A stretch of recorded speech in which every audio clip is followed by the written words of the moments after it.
Hey, what's up guys? Today I'm gonna show you how to install the KATO DCC decoders on a couple of KATO Japanese train sets, 2 Shinkansen and 1 Express, all of which are defined by KATO as DCC-friendly. What this means is that you can drop in their decoders without any soldering or modifications. The procedure to install the decoders is pretty much the same for every train, so once you learn to do it on one, you can do it on them all. KATO has 3 DCC decoders for the trains, all based on Digitrax decoders, EM13, FL12 and FR11.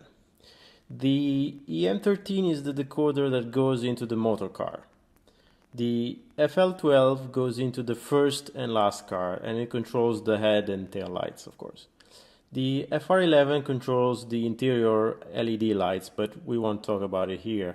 The reason being that you'd need one for every car you want to illuminate, and that would be way too expensive for me.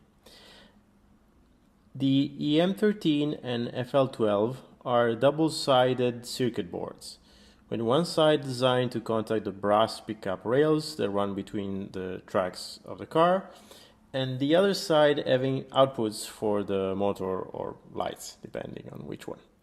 They are both very sensitive to placement, so if they don't work right away, try sliding them back and forth and make sure they're in very firmly.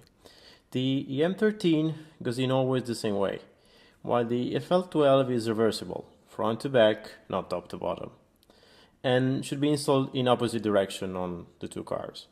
So let's begin putting them on board, shall we?